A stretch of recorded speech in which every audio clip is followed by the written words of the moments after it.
अस्सलाम वालेकुम बच्चों एंड वेलकम टू अलहम डायनामिक वर्ल्ड। आज हमने फर्स्ट ईयर केमिस्ट्री से अपना लेक्चर नंबर 3 रिकॉर्ड करवाना है और आज हम जिस टॉपिक पे बात करेंगे दैट इज़ आयोनिक रेडियस। एक आयन के साइज़ या एक आयन के रेडियस पे आज हमने बात करनी है। तो बेटे सबसे पहले हम इसको डिफ़ाइन कर लेते हैं कि आयनिक रेडियस क्या होता है।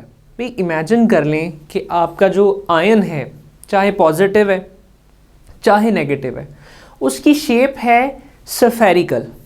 ठीक है, अगर हमारा आयन स्फेरिकल है बेटा तो उसका जो स्फीयर का रेडियस होगा, ठीक है, उसके न्यूक्लियस से लेके वैलेंस इलेक्ट्रॉन तक का जो मिनिमम परपेंडिकुलर डिस्टेंस होगा उसको हम कहेंगे उसका आयोनिक रेडियस। यानी अगर आयन स्फीयर की शेप का है, जैसे ये है स्फीयर, तो उसका जो रेडियस है, ठीक है, उसको हम कह देंगे आयोनिक रेडियस। अब आप जानते हैं कि जो रेडियस आयनिक रेडियस होते हैं, आयंस के जो साइजेस होते हैं बहुत स्मॉल होते हैं, तो उनके लिए जो यूनिट नॉर्मली हम यूज़ करते हैं वो होता है नैनोमीटर्स या पिकोमीटर्स। नैनोमीटर्स या पिकोमीटर्स या ऑंगस्ट्रॉम। ठीक है, आपकी बुक में जो वैल्यूज़ दी गई हैं वो पिकोमीटर्स में दी गई हैं। चलें अब बात करते हैं आयनिक रेडियस के ट्रेंड के ऊपर भी, और ये भी कि आयनिक रेडियस को हम कैटाइन और एनाइन के लिए अलग अलग किस तरह से डिफ़ाइन करते हैं। तो बेटा पहली बात जो हमने करनी है वो है कैटाइन का रेडियस। आप जानते हैं कि जब एक एटम इलेक्ट्रॉन को रिलीज़ करता है तो उससे बनता है पॉजिटिव आयन, और पॉजिटिव आयन के साइज़ को या पॉजिटिव आयन के रेडियस को हम कहेंगे कैटाइनिक रेडियस या रेडियस ऑफ अ कैटाइन। ठीक है, जो कैटाइन का रेडियस होता है ना बेटा, हमेशा याद रखना है वो पेरेंट एटम से स्मॉलर होता है। यानी मैं मिसाल देता हूँ कि हमारे पास एटम था सोडियम। बेटा सोडियम का साइज़ था 186 पिकोमीटर्स, लेकिन जब सोडियम ने एक इलेक्ट्रॉन रिलीज़ किया, ठीक है, तो बन गया सोडियम आयन, यूनिपॉजिटिव आयन। तो उसका साइज कितना है 95 पिकोमीटर्स। यानी पॉजिटिव आयन का साइज उस एटम से जिससे वो बना है क्या होता है, स्मॉलर होता है। यहाँ पे मैंने लिख दिया है कि कैटाइन का जो साइज है is smaller than the parent atom. जिस एटम से वो बनेगा उससे उसका साइज स्मॉलर होगा। अब यहाँ पे सवाल आ सकता है कि ऐसा क्यों होता है, कैटाइन का साइज पेरेंट एटम से छोटा क्यों होता है। तो भाई उसकी रीज़न ये है कि जब एक एटम से एक या एक से ज़्यादा इलेक्ट्रॉन्स निकल जाते हैं, जैसे सोडियम की अगर मिसाल ले लें, एटॉमिक नंबर कितना है 11, कितने प्रोटॉन्स हैं 11, कितने इलेक्ट्रॉन्स हैं 11। लेकिन जब एक इलेक्ट्रॉन रिलीज हो जाएगा तो सोडियम के पास इलेक्ट्रॉन बचेंगे 10। तो बेटा न्यूक्लियस का जो चार्ज है वो तो कम नहीं हुआ, लेकिन इलेक्ट्रॉन्स कम हो गए, तो न्यूक्लियस का जो चार्ज है वो रिमेनिंग इलेक्ट्रॉन्स को ज़्यादा स्ट्रॉन्गली पुल करेगा, ज़्यादा स्ट्रॉन्गली अट्रैक्ट करेगा, जिसकी वजह से रिमेनिंग इलेक्ट्रॉन्स न्यूक्लियस के करीब आ जाएंगे और रिजल्टेंटली जो कैटाइन है उसका साइज़ क्या हो जाएगा, श्रिंक हो जाएगा, स्मॉलर हो जाएगा as compare to parent atom.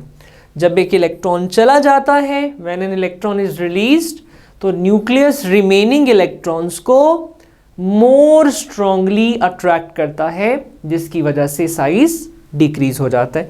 मिसाल हमने देख ली।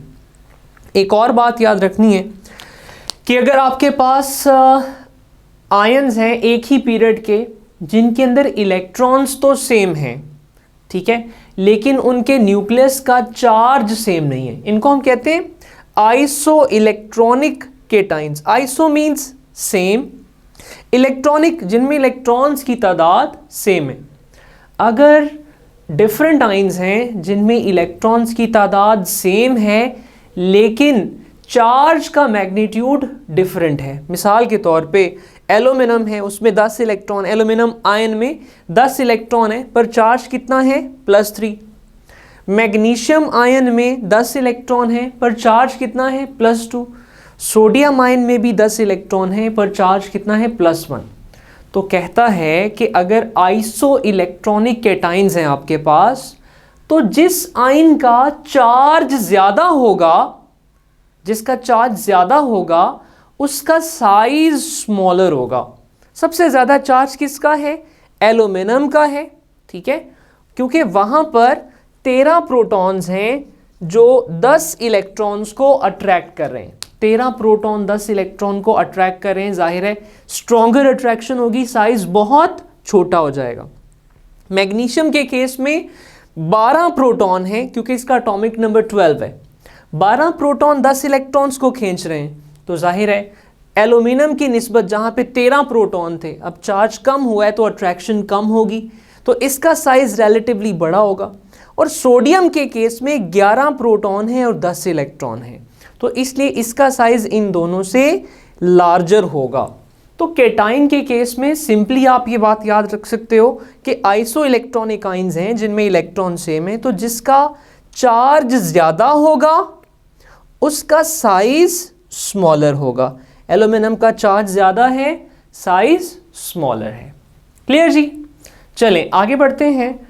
तो अब हम बात करते हैं नेगेटिव आयन, जिसे आप एनायन भी कहते हो, उसके साइज का क्या ट्रेंड होता है और वो किस तरह से चेंज होता है। पहले तो डिफाइन कर लें कि रेडियस ऑफ एनायन से मुराद क्या है। भाई नेगेटिव आयन जो है, अगर आप ये एज्यूम कर लें कि नेगेटिव आयन स्फेरिकल शेप में है, तो उसका जो रेडियस होगा उसको हम नाम देंगे एनायनिक रेडियस, ठीक है।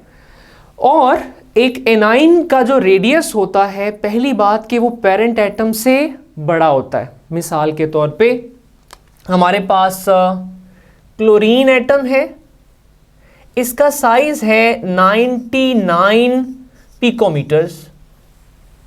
बेटा जब ये एक इलेक्ट्रॉन एब्जॉर्ब करता है तो ये बनाता है क्लोराइड आयन। क्या बनाता है? Chloride ion. और इसका साइज कितना है? 181 पाइकोमीटर्स या पिकोमीटर्स। तो देखें नेगेटिव आयन का साइज हमेशा पेरेंट एटम से लार्ज होता है। याद कीजिएगा, पॉजिटिव आयन का साइज हमेशा पेरेंट एटम से स्मॉल होता है, लेकिन नेगेटिव आयन का साइज पेरेंट एटम से लार्ज होता है। और इसकी वजह क्या होती है? वजह ये होती है कि वैलेंस शेल में जब एक इलेक्ट्रॉन ऐड होता है तो जो इलेक्ट्रॉन पहले से मौजूद होते हैं वो इस आने वाले इलेक्ट्रॉन को रिपेल करते हैं, जिसकी वजह से इलेक्ट्रॉनिक क्लाउड डिस्पर्स हो जाता है और साइज जो है वो इनलार्ज हो जाता है। मैं रिपीट करता हूँ, एक एटम के आखिरी शेल में जब इलेक्ट्रॉन आता है तो जो इलेक्ट्रॉन पहले से मौजूद हैं वो उसको रिपेल करते हैं, जिसकी वजह से इलेक्ट्रॉनिक क्लाउड स्कैटर हो जाता है, डिस्पर्स हो जाता है और साइज क्या हो जाता है? इनलार्ज हो जाता है। सही है जी? तो नेगेटिव आयन का साइज इलेक्ट्रॉन रिपल्जन की वजह से ज़्यादा होता है पेरेंट एटम से। ठीक है जी? उसके बाद जैसे हमने केटाइंस के लिए आइसो इलेक्ट्रॉनिक आयंस की बात की है, उसी तरह हम नेगेटिव आयंस में भी ये बात करेंगे। आपके पास ये 3 नेगेटिव आयंस हैं, नाइट्राइड है, ऑक्साइड है और फ्लोराइड है। Nitrogen atomic number 7, oxygen atomic number 8 और फ्लोरीन एटॉमिक नंबर 9। बेटा एनाइन के केस में चार्ज जितना ज़्यादा होगा साइज उतना ज़्यादा होगा, क्योंकि चार्ज ज़्यादा होने का मतलब है ज़्यादा इलेक्ट्रॉन एब्जॉर्ब किए, और अगर ज़्यादा इलेक्ट्रॉन एब्जॉर्ब किए हैं तो उनके दरमियान में रिपल्जन भी ज़्यादा होगी और साइज क्या हो जाएगा? एनलार्ज हो जाएगा बेटा। ठीक है? तो अगर हम बात करें ये सेकेंड पीरियड से, नाइट्रोजन ये बनाता है नाइट्राइड आयन। 7 प्रोटॉन हैं, 10 इलेक्ट्रॉन हैं, प्रोटॉन कम हैं तो ये इलेक्ट्रॉन्स को 10 इलेक्ट्रॉन्स को स्ट्रांगली अट्रैक्ट नहीं करेंगे, रिपल्जन डोमिनेट करेगी और साइज बड़ा होगा। लेकिन जैसे ही प्रोटॉन्स बढ़ेंगे तो इलेक्ट्रॉन्स पर उनकी ग्रिप ज़रा रिलेटिवली स्ट्रॉन्गर होगी। प्रोटॉन जब इलेक्ट्रॉन्स को रिलेटिवली स्ट्रांगली खींचेंगे तो साइज थोड़ा सा कम होगा। और फ्लोरीन के केस में जब इलेक्ट्रॉन हो जाते हैं 9 तो 7 के मुकाबले में 9 प्रोटॉन्स जो हैं वो 10 इलेक्ट्रॉन्स को स्ट्रांगली खींचेंगे और इसका साइज इन दोनों से क्या हो जाएगा, स्मॉलर हो जाएगा। ठीक है जी। तो जैसे जैसे चार्ज बढ़ेगा साइज बढ़ेगा, चार्ज कम होता जाएगा तो साइज कम होता जाएगा। सबसे बड़ा है नाइट्राइड आयन, उसके बाद ऑक्साइड और उसके बाद फ्लोराइड। चार्ज जितना ज़्यादा साइज उतना ज़्यादा in case of negative ions जो आइसो इलेक्ट्रॉनिक होते हैं जी। अब हमने बात करनी है कि आयनिक साइज जो है वो टॉप टू बॉटम कैसे चेंज होता है और left to right in a period कैसे चेंज होता है। तो बेटा इसको याद करना बहुत आसान इसलिए भी है क्योंकि ये ट्रेंड बिल्कुल वही है जो एटॉमिक रेडियस का ट्रेंड था, यानी लेफ्ट टू राइट डिक्रीज, शाबाश, और top to bottom increase. Very good, बिल्कुल यही सही बात है कि ये जो आयंस हैं, आयंस के लिए भी टॉप टू बॉटम क्या होगा, इंक्रीज होगा, और लेफ्ट टू राइट क्या होगा, ये डिक्रीज होगा। पर याद ये रखना है आपने कि मेटल्स के लिए, मेटल्स कौन सा आयंस बनाते हैं, कौन से आयंस बनाते हैं, पॉजिटिव आयंस, केटायंस बनाते हैं। तो मेटल एटम्स के लिए या मेटल आयंस के लिए टर्म यूज होगी केटायनिक रेडियस, और एलिमेंट्स जो बिलोंग करते हैं ग्रुप नंबर 5A से लेके ग्रुप नंबर 7A तक, उनके लिए आपने टर्म यूज करनी है एनायनिक रेडियस, क्योंकि ग्रुप 5A से लेकर 7A तक के जो एलिमेंट्स हैं ये बनाते हैं नेगेटिव आयंस या एनायंस। जी बच्चों, अब हमने बात करनी है कोवेलेंट रेडियस की। तो याद ये रखिए कि कोवेलेंट रेडियस को डिफाइन करने के लिए आपने अज्यूम करने हैं दो सिमिलर एटम्स, बिल्कुल एक जैसे, यानी दोनों हाइड्रोजन या दोनों फ्लोरीन या दोनों क्लोरीन या कोई से दो एटम्स, लेकिन दोनों एक ही एलिमेंट के एटम्स होने चाहिए। दो सिमिलर एटम्स हैं और फर्दर आपने अज्यूम करना है कि उनके दरमियान में सिर्फ एक ही कोवेलेंट बॉन्ड बना हुआ है। ठीक है जी, दो सिमिलर एटम्स हैं, कोवेलेंटली बॉन्डेड हैं। कितने कोवेलेंट बॉन्ड्स बने हुए हैं? Just one. ठीक है, तो इस सिंगल बॉन्ड लेंथ का आपने ले लेना है हाफ। दो एटम्स के दरमियान जो सिंगल बॉन्ड बना हुआ है, जब सिंगल बॉन्ड बना हुआ है तो उनके न्यूक्लियाई के दरमियान के डिस्टेंस को आप कहोगे सिंगल बॉन्ड लेंथ, और अगर आप सिंगल बॉन्ड लेंथ का हाफ कर दोगे तो ये बन जाएगा एक एटम का कोवेलेंट रेडियस। मैं रिपीट करता हूं, दो सिमिलर एटम्स हैं, उनके दरमियान में एक सिंगल कोवेलेंट बॉन्ड बना हुआ है। अगर आप उनके न्यूक्लियाई के दरमियान का जो डिस्टेंस है, जिसे आप सिंगल बॉन्ड लेंथ कह रहे हो, उसका हाफ कर दें तो इस हाफ डिस्टेंस को हम कह देंगे कोवेलेंट रेडियस। क्या कह देंगे जी? कोवेलेंट रेडियस कह देंगे। और बेटा कोवेलेंट रेडियस को कैसे कैलकुलेट किया जाता है? हम क्या करते हैं कि दो एटम्स के दरमियान का डिस्टेंस मालूम करते हैं एक्सरेज की मदद से, और इसको 2 से डिवाइड कर देते हैं तो हमारे पास एक एटम का रेडियस आ जाता है। अब दूसरी बात सुनिएगा कि एक एटम का अगर आपको रेडियस पता है, एक एटम का कोवेलेंट रेडियस आपको पता है, तो आप उसकी मदद से किसी दूसरे एटम का कोवेलेंट रेडियस फाइंड आउट कर सकते हैं। देखें, एक्स-रेज टेक्निक्स की मदद से हमें दो न्यूक्लियाई के दरमियान का डिस्टेंस बड़ी आसानी से पता चल जाता है। ठीक है जी, इसको एक्सरे डायफ्रैक्शन एक्सपेरिमेंट्स की मदद से हम निकाल लेते हैं दो न्यूक्लियाई के दरमियान के डिस्टेंस को। अब अगर आपको ये डिस्टेंस पता चल गया बेटा, और किसी एक एटम का आपको रेडियस पता है, तो आप दूसरे एटम का रेडियस निकाल सकते हैं, क्योंकि ये जो बॉन्ड लेंथ होती है ना बेटा, ये दोनों एटम्स के कोवेलेंट रेडियाई का सम होती है।